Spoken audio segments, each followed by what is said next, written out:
Good morning, good afternoon, and good evening, my precious pack. Welcome back to StarCraft 2, game that I don't feature very often on the channel, but this is a game between 4 people, myself and a few people I've met through different means and yada yada yada. It wasn't a random match, it was prearranged. And this was months back, actually, it was back in 2019, and the fact that this never saw the light of day on the channel is kind of disturbing to me because it was an entertaining match. It only lasted 15 minutes and I have to say I enjoyed it quite a bit, and it was a pleasure to play with the people in the match. Those of which being, actually I'll just list them in the description if they want to. If not, I'll just leave it blank or I most likely won't bring it up at all. And those usually remain anonymous.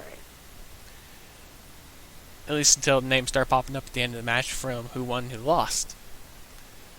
I'm a little bit too lazy at the moment to bother with resolving most things, because as usual I waited till the last minute to actually record this and edit it and yada yada yada.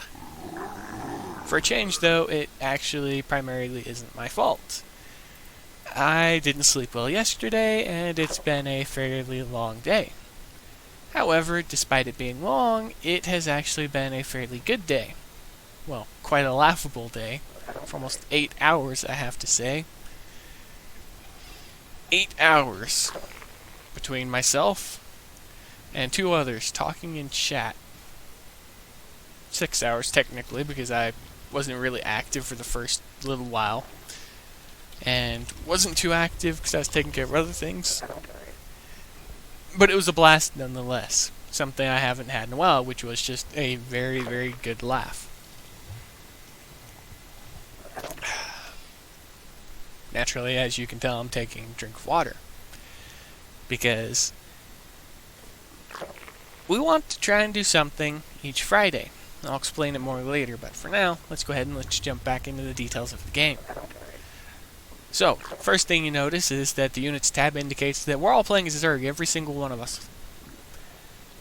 And right off the bat, I'm taking a worker's advantage. Well, more than that, I took a base advantage as well. I dropped an additional hatchery. I dropped it fairly early on. And it's something I do every now and then, dropping an extra hatchery, command center, Nexus, just because it helps along a lot in the later portion of the game for how I like to play.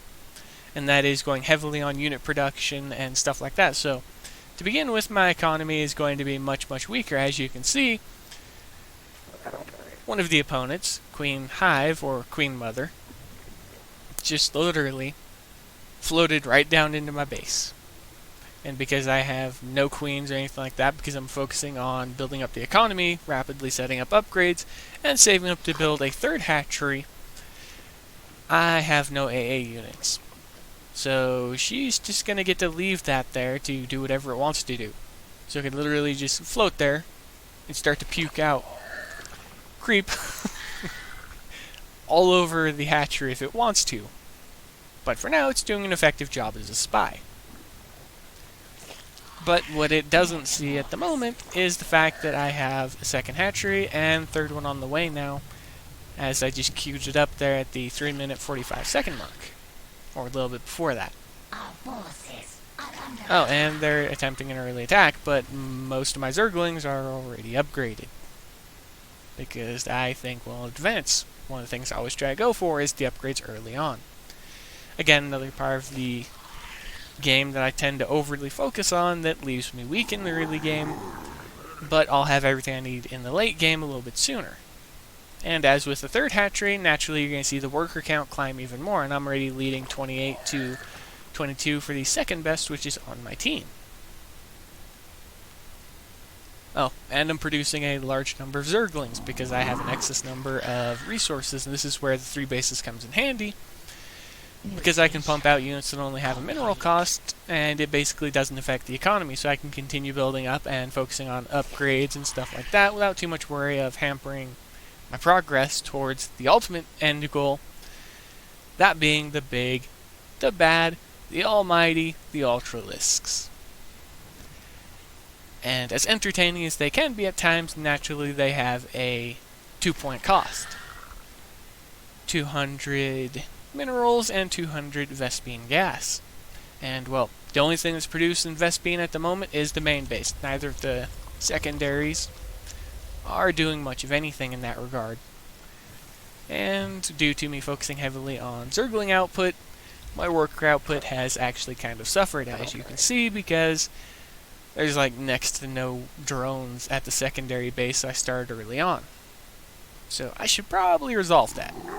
Another thing I'm guilty of doing is storing mass amounts of credits. Well, minerals.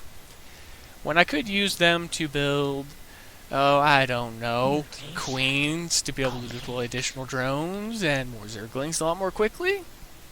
Just a thought to consider for the next time.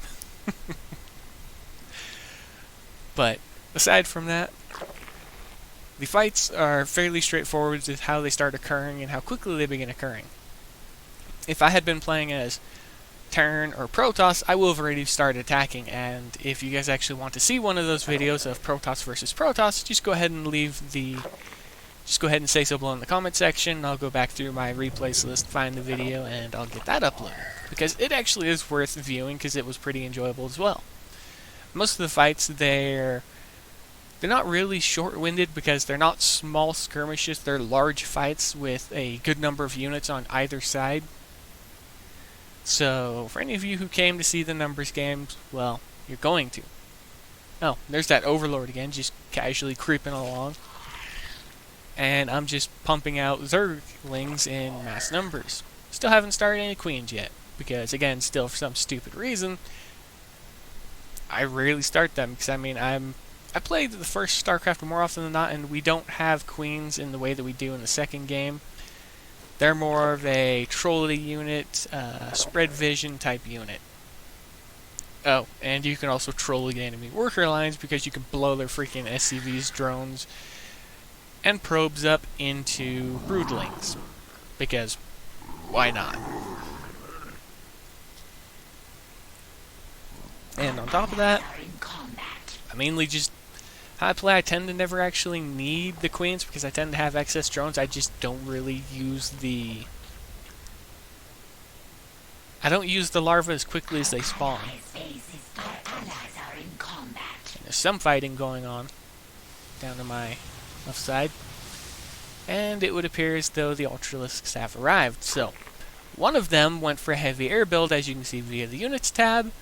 Whereas I've gone all ground, as I have the largest ground force in the game, currently of 50 plus. And due to numbers, well, in a war of attrition, as we all know, it never ends well for those that don't have a strong ground defense, and I just eat poor Queen's drones alive here, and naturally I felt sorry for her over that one. But, I mean, we're in the middle of a fight. I can't feel too sorry.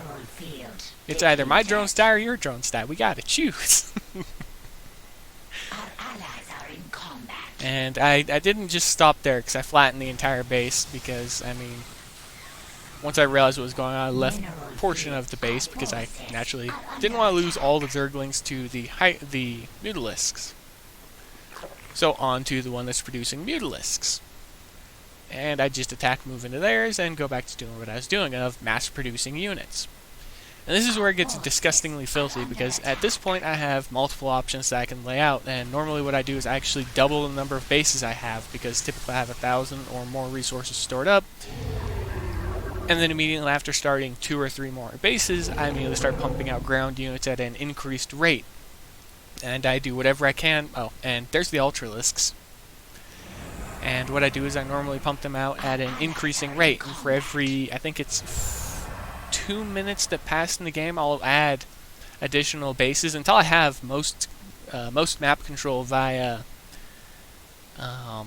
hatcheries, hives, whatever they are. But that's typically what I do. And the objective for doing that is actually fairly interesting because I want to have a large amount of vision even if the bases themselves aren't occupied.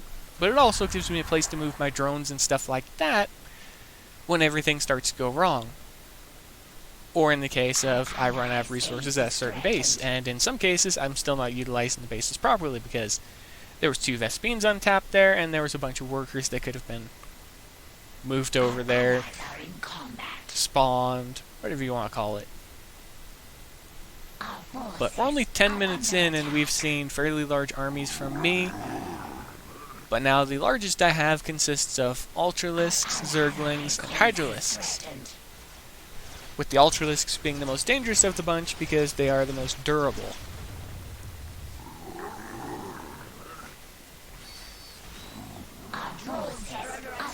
However, as we know, durability means very little when you're being focused on by Mutalisks.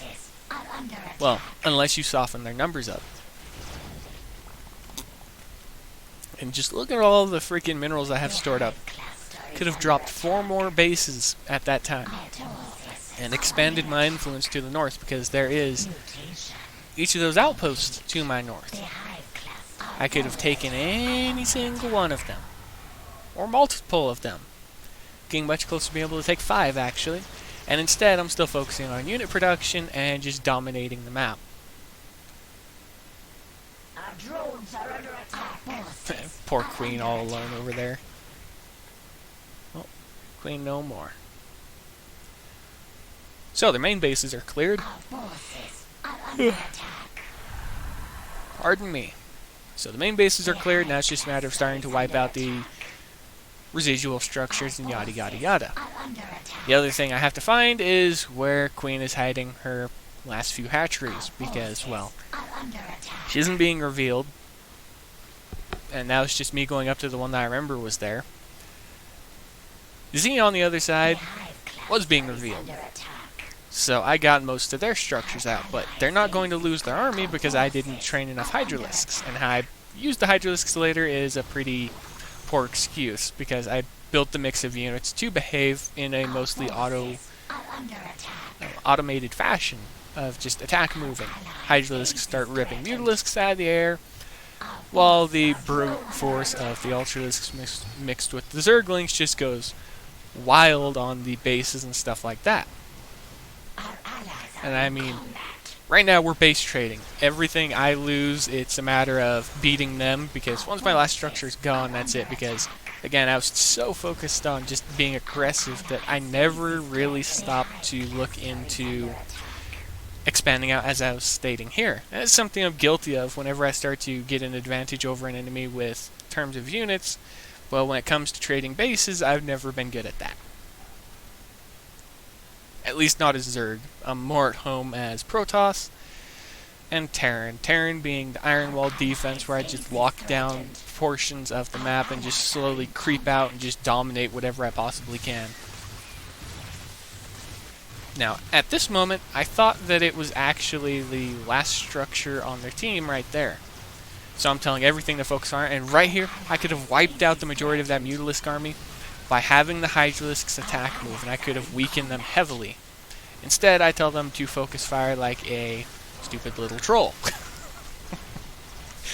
So the Mutalisk army is basically untouched for the most part, with only a few losses, whereas the Hydralisks were just decimated. And they still have a base somewhere. But I have 4 Ultralisks, so it's just a matter of finding out who's hiding where and who's got what. Will it be easy? Will it be hard? I mean, I've got 3 Ultralisks now. And there I go, splitting them up. Now it's just a matter of figuring out where they're hiding. Because Z's still being revealed as far as I'm aware at the moment in the game. Whereas Queen, she isn't. She's actually someplace hidden. So she still has structures, specifically a hatchery, hive, or the ladder. She has something somewhere that is... oh. That worker's a dead giveaway of where it was, because it was literally carrying resources to it.